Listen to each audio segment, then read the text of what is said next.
queridos amigos Homens de Prata e Mulheres de Prata, é com imenso prazer que eu recebo hoje um grande amigo de anos que eu não ouvia, Lauro Brito. Um amigo de 64 anos, roqueiro, motociclista e também um especialista em tecnologia. Lauro, seja muito bem-vindo aqui no Homens de Prata e eu gostaria que você começasse a falar um pouquinho. Quem é Lauro? Primeiro eu quero agradecer a oportunidade de estar participando desse nobre grupo prateado. Vai ser muito legal. Bom, o Lauro é uma pessoa muito simples, trabalho bastante, pai de família, gosto de curtir a vida e sempre preocupado com a melhora da qualidade de vida da família, da minha. Então, resumidamente, é isso aí. É terceira idade, né? Chegando, então... Que terceira idade de nada, para com isso, somos jovens pra caramba. Pois Laura, é. mas me fala uma coisa, você está com 64 anos, mas lá no começo da sua profissão, quando você confusão não com tecnologia, você foi guarda-vidas. Como é que é isso aí, cara? É uma história muito maluca, né? Bom, como todo jovem daquela época, eu estava assim, meio que em casa, tal, meu pai forçando a barra para trabalhar, aquela história de pai daquela época, né, que não podia ver o filho dentro de casa depois do colégio, escola, né? Então, minha mãe trabalhava na Secretaria de Esportes e aí ela me falou lá que tinha uma oportunidade para salvar vidas. E como eu era surfista, eu sempre fui do Surfista, hein? eu sempre fui do esporte também, sabia nadar bem, então ela falou, não, você vai lá fazer isso daí, e eu acabei indo, né? O guarda-vidas lê salva-vidas. Salva-vidas. E eu tinha já salvado alguém quando eu surfava, então isso ficou marcado dentro da minha casa. Então eu acabei fazendo lá um teste, que era um teste, e acabei arrumando um emprego ali de salva-vida. Onde foi isso? Em São Paulo? Foi em São Paulo, era numa unidade da Secretaria Municipal de Esporte, que fica ali próximo do Hospital do Servidor, do Ibirapuera. Que ano foi isso? Foi 80. É a época que o meu pai era secretário de esporte. Ah, é? Meu pai foi Então, essa foi na ocasião, acho que o secretário era o Andrade Figueira, se eu não me engano. O Andrade Figueira foi antes. Foi antes, né? E foi assim, foi uma oportunidade para trabalhar. Então, eu achava aquilo o máximo, né? Pô, vou ganhar um dinheirinho ficando ali à toa na piscina. Aí depois você teve outra, né? Que eu soube que você é desenhista. Pois é. Eu sempre tive esse dom de fazer desenho. Eu fazia desenho de história em quadrinho. Eu vivia sempre com uma caneta, um papel na mão. Eu acabava fazendo alguma arte, né? Então todos falavam que eu tinha essa facilidade. E eu realmente tinha. E aí acho que estava trabalhando ali como salva-vida e tinha uma necessidade de desenhista dentro lá da prefeitura. E alguém me indicou porque sabia que eu era bom em desenho e eu acabei migrando para desenhista. Hoje é direção de arte. Hoje com as ferramentas que existem hoje, né, o cara, coitado, né, ainda bem que eu não trilhei esse caminho depois, mas era um dom que eu tinha de fazer muito desenho principalmente de história em quadrinho. Quanto tempo você levou com isso ainda? Eu fiquei pouco tempo, acho que 2 anos trabalhando. Eu cheguei a ser estagiário, fui estagiário de uma grande agência de publicidade em São Paulo. Tudo o emprego que qual que era? Posso, era a McCann Erickson. Era McCann. Ali na 23 de maio. Eu praticamente era um estagiário que não ganhava nada, eu estava lá para aprender. De ação derrubaram aquele prédio agora. Né? Pois é, aquilo foi... E eu lembro que foi a minha mãe que conseguiu, né, também, é aquela história, né? O pai e mãe preocupado, o filho vai fazer alguma coisa. E eles viram uma qualidade em mim na época como desenhista e eu fui tentando, né? E até que chegou um ponto eu falei, bom, esse negócio aqui não... Eu vou ficar sempre ajudando todo mundo, não ganho nada, não saio disso, né? Então, realmente, eu decidi que era só um hobby do que... E por falar em hobby, você tem uma outra coisa na família, quer dizer, você foi salva-vida por causa do pai que mandou trabalhar, desenhista porque o amigo falou que sabia desenhar, e você tem a mãe professora de música, e você adora rock. Como é que é essa influência... Você fez alguma carreira musical? Não, eu não fiz exatamente isso. Na verdade, eu sou da fabricação do ano, que naquela época eu tinha 15, 16 anos, e eu vivia todas as revoluções de música, né? Estou falando de Woodstock, pós-Beatles, tinha a Jovem Guarda, tinha outras revoluções como a música popular brasileira, então a gente era... Nova, e a minha mãe tocava piano porque ela dava aula dentro de casa e eu ficava ouvindo, né? Dentro de casa, enquanto eu estava lá fazendo as minhas pipas e tal. Isso te levou a ser crítico de música? Pois é, eu hoje acabei ganhando essa oportunidade de viver esse mundo de pandemia, quando você fica dentro de casa o tempo todo, e então eu comecei a entrar em YouTube, pesquisar sobre músicas da época que eu vivi, mas nos dias de hoje, aquelas que evoluíram. E eu escrevo, eu estou em 3, 4 grupos de músicos conhecidos, e eu acabo fazendo muita crítica de um álbum novo que saiu, e eu fico horas ouvindo música, né? Então dá um prazer, porque está dentro do sangue, né? E me fala uma coisa, agora um pouco mais profissional. Você passou por grandes empresas, né? Como CPM Tecnologia, Telefônica, Indra, né? Como foi essa experiência? Tem uma passagem também pelo Grupo Silvio Santos, também de 2 anos. Olha, foi assim, eu comecei como, na verdade eu era auditor e me transformei em consultor. Por alguma razão Na área de tecnologia. Eu saí de uma empresa de consultoria que era voltada para processos, mas que tinha essa ênfase em sistemas, né?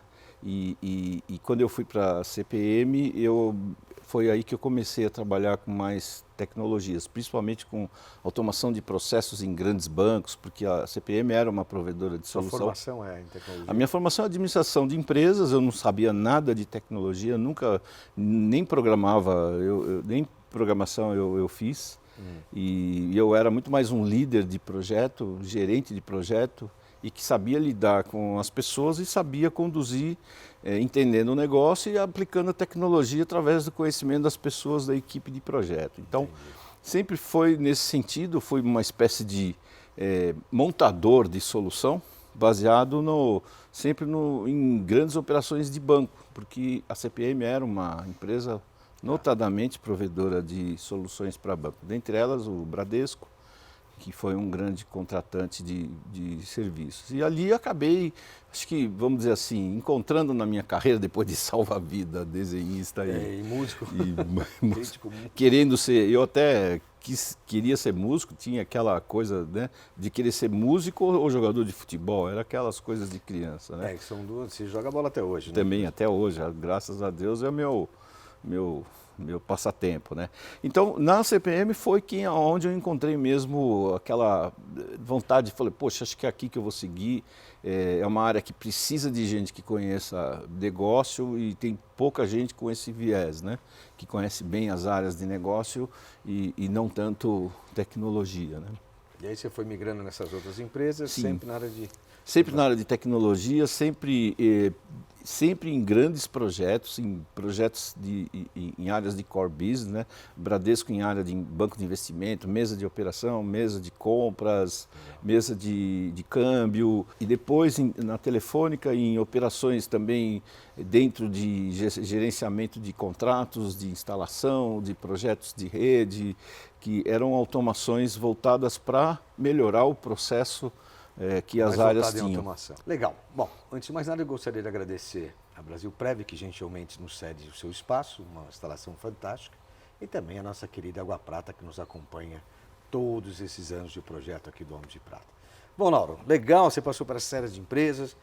Quando que você fundou a nova empresa sua, que chama-se iColabora?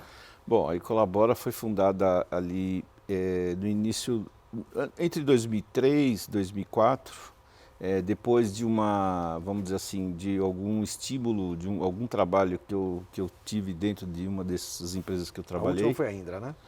A última foi a Indra, como diretor na área de telecom. Que eu via que existiam muitas oportunidades nesse segmento de automação de processos e nesse sentido, eu tinha um know-how de um sistema que poderia ser fornecido no Brasil a um custo muito mais baixo e como serviço. Então, era uma ideia que hoje em dia se fala assim, Software como Serviço, SaaS, né? E naquela época ela tinha o nome de Application Service Provider. Então eu fui quase que um pioneiro nesse segmento de negócio, vendendo software como serviço. Você sentiu muita transição de uma empresa onde você era funcionário? Isso total, porque empreendedor, né? Você tinha uma estrutura debaixo de você com todo o aparato de serviço e apoio, recursos, pessoas, e depois você vai para a sua própria empresa. Então você tem que, desde fazer a visita no cliente, fazer a proposta, oferecer o cafezinho para o seu cliente, enfim, você acaba fazendo toda a operação. Não tem jeito, tem que pôr a mão na massa. Tem que pôr a mão na massa. E eu sou uma pessoa de botar a mão na massa. Então, graças a Deus, a gente desenvolveu um negócio que acabou caindo, vamos dizer assim. Mesmo? 90?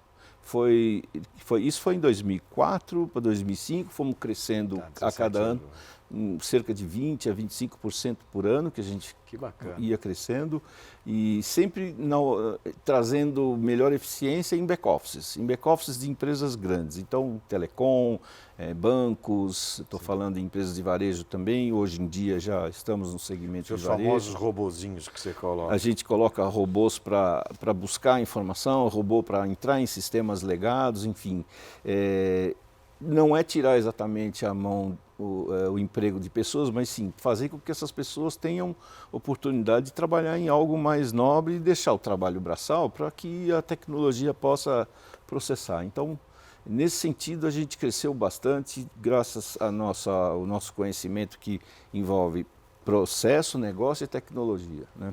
E você falou um negócio que eu achei interessante, isso fora do vídeo, sobre um propósito que a Ecolabora tem, que é essa preferência por contratar pessoas com 50 anos mais, né?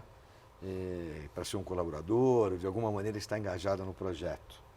Conta um pouquinho sobre essa decisão que vocês tomaram, que eu achei super interessante, ainda mais a gente está falando com um público de 50 a mais aqui, né? Exato, muito legal você perguntar sobre isso, Cuca, pelo seguinte, a gente tem dentro dessa organização gente muito jovem, porque hoje em dia você tem que contar com aquele famoso ninja, como eles falam, né? Que são aqueles programadores que sabem fazer as coisas muito mais rápido, usam metodologias ágeis, enfim. A nossa empresa é uma empresa com esse perfil.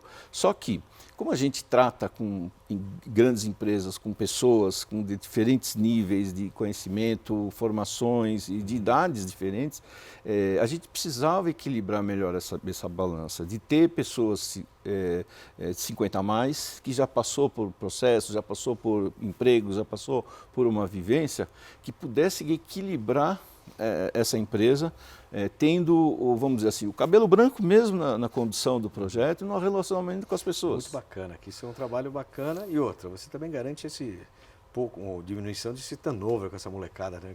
Exato, então. E eles teriam uma referência, eu acho bacana que a molecada acaba tendo, né? Normalmente os gestores que são mais velhos, eles são enxergados até como um pai ou uma mãe para mim, né? Para o garoto que está lá trabalhando. Muitas vezes surge alguma oportunidade, aí ele chega lá no chefe, que é uma pessoa mais sênior, né? E fala assim, pô, pensa bem, você acha que vai sair por esse valor de diferença? Você tem uma oportunidade aqui. Então, as empresas precisam contar. E o conhecimento... O equilíbrio hoje tem que ter esse equilíbrio. O conhecimento dos 50 a mais é importante, porque você vai entrar numa operação, num cliente, aquela pessoa já sabe. Você vai falar num crédito consignado, por exemplo, né? Você vai fazer uma automação numa área de crédito consignado.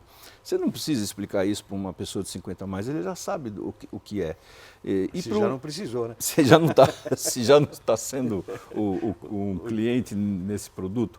Então, a gente viu que precisaria ter, então a gente é adepto, a gente busca sempre profissionais com esse conhecimento, que tenha passado por uma experiência de vida, de profissional. Você tem quantos funcionários hoje já? Hoje nós estamos com quase 90 profissionais. Que bacana, parabéns. Agora vamos lá.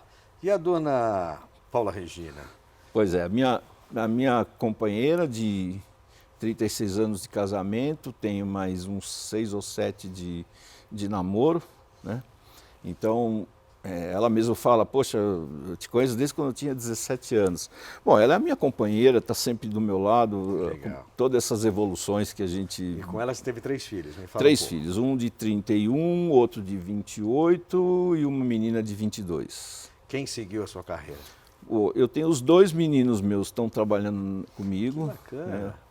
Um mais na área comercial, o outro é advogado e ele cuida mais da questão jurídica, da LGPD, de temas com esse cunho, né? E a minha filha, ela endereçou para a área de marketing, ela trabalha em agência de marketing. Pode falar qual que é até. Ela trabalha na Blue Box, né? Blue Box, E bacana. ela trabalha com conteúdo TikTok, Instagram, Legal. então a gente acaba tendo a mesma situação que eu tenho na De qualquer empresa maneira, dentro da vocês minha têm- casa. De qualquer maneira, você tem essa tecnologia em todos os filhos, né? Eu acabo aprendendo muito com eles, porque a visão deles também, porque é o novo consumidor, né? Daqui para frente, então você tem que mudar teu produto, serviço para atender a todas essas gerações, né? X, Y, Z, que estão aí no mundo, né, do consumo. É bom ter os filhos assim próximos, né? Nossa. Agora me fala uma coisa, você é um apaixonado por motocicleta, né? Você tem as suas 2 motos, né, conforme você me falou, mas você passou por uma dificuldade, um momento muito difícil na sua vida, em questão de você estar andando de moto e um assalto que você teve. Conta como é que foi isso. Isso realmente, infelizmente, a gente vive hoje numa cidade como São Paulo, uma situação... Estamos sempre correndo esse tipo de risco, né? Eu saí ali à toa num domingo de sol à tarde para fazer um cuidado, um abastecimento, cuidar da motocicleta, aquela história, né, do apaixonado pela moto. Hoje eu vou dar uma Domingão. arrumada nela, vou deixá-la pronta para a semana. 2 motos fizeram um cerco, né, para que eu parasse a moto. Que horas era isso? Era meio-dia. Meio-dia. Olha E que a gente- coisa, gente. Cuidem-se devagar.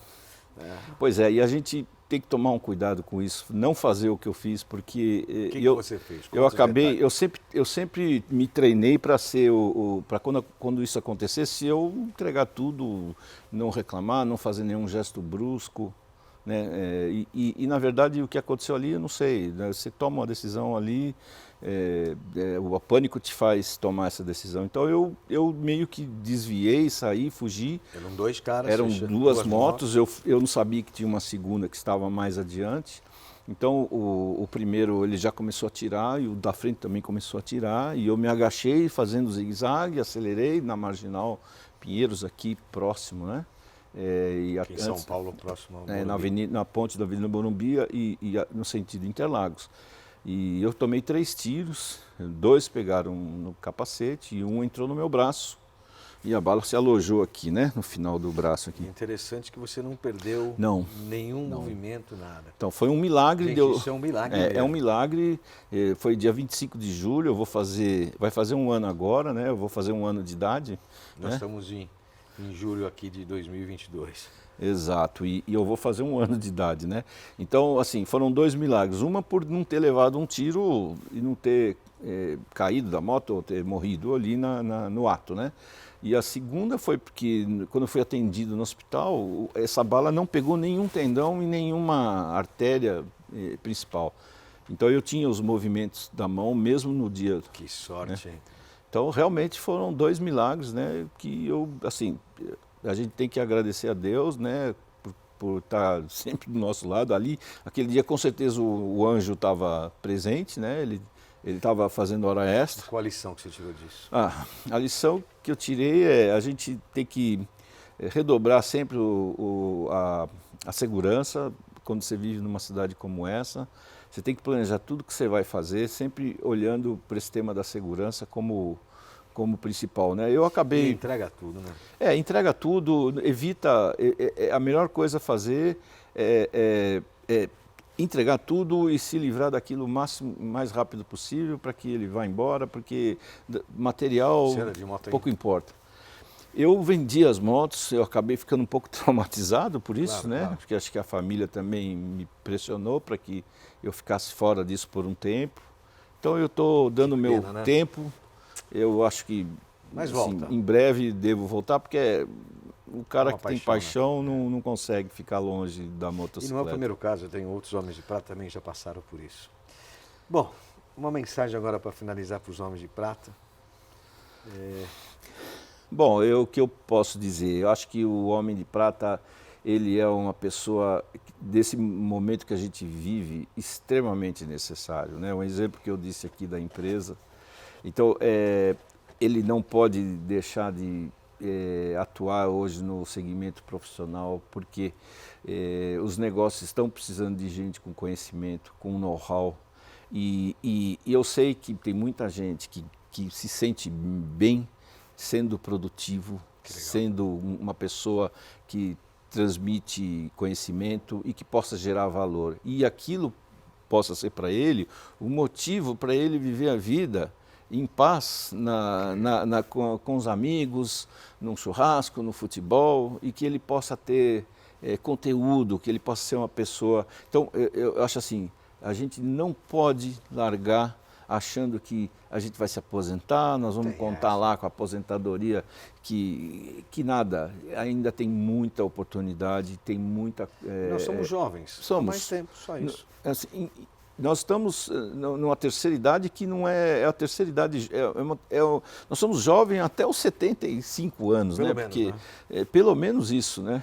Que depois dessa idade eu acho que realmente você pode até Tirar o pé um pouquinho. tirar o pé, ficar em casa, deitado. Que ficar em casa nada, vai fazer coisas que lhe dê prazer. Bom, Mas é isso aí. cara, recebe aqui uma lembrancinha da Poxa nossa água vida. prata e também Muito obrigado. uma necessairezinha de lembrança aqui do Homem de Prata. Muito obrigado, Cuca. Obrigado, Lauro. Um prazer recebê-lo Prazer. aqui no Homem de O Prata. prazer foi todo meu. Gente, é isso aí. Espero que vocês tenham gostado desse nosso conteúdo com o Lauro Brito. Não se esqueçam de se inscrever no canal, compartilhar, colocar o sininho, ir nas nossas redes sociais e assistir os conteúdos que nós estamos produzindo. Às sextas-feiras, no Instagram, Lifestyles, e às segundas-feiras, Momento Financeiros. Forte abraço, Homem de Prata, uma geração de valor.